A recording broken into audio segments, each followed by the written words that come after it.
Governor Romney, when will we see yours? When my taxes are complete for this year, and I know that if I'm the nominee, the president's going to want to insist that I show what my income was this last year and so forth. When they're completed this year in April, I'll release my returns in April and probably for other years as well. And I know that's what's going to come.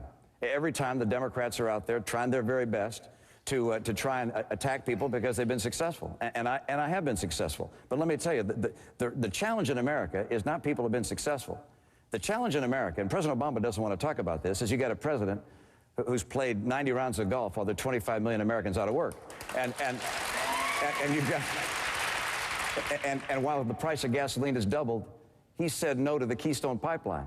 And while we've got $15 trillion of debt, he said, look, I'm going to put another $1 trillion of debt for Obamacare. That's the problem in America, not the attacks they make on people who've been successful. But some of the questions about when you release your taxes have not come. The president has raised them. His campaign has raised them. You're right on that. But so have some of your rivals up here. Speaker Gingrich has said you owe them to the people of South Carolina before they vote. Governor Perry made that point as well before he left the race. Why not should the people of South Carolina, before this election, see last year's return?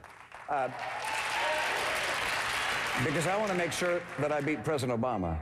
And every time we release things, drip by drip, the Democrats go out with another array of attacks. As has been done in the past, if I'm the nominee, I'll put these out at one time so we have one discussion of all of this. I obviously pay all full taxes. I'm honest in my dealings with people. People understand that. My taxes are carefully managed. And I pay a lot of taxes. I've been very successful, and when I have our taxes ready for this year, I'll release them. Speaker Gingrich, is that good enough? Look, he's got to decide, and the people of South Carolina have to decide. But if there's anything in there that is going to help us lose the election, we should know it before the nomination. And if there's nothing in there, why not release it? I mean, it's a very simple model.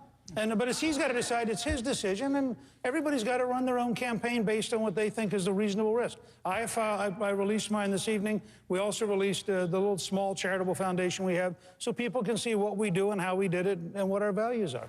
Governor Romney, you mentioned the Democratic attacks. I want to ask you to go back in history a little bit. Back in 1967, your father set a groundbreaking, what was then a groundbreaking standard in American politics. He released his tax returns. He released them for not 1 year, but for 12 years.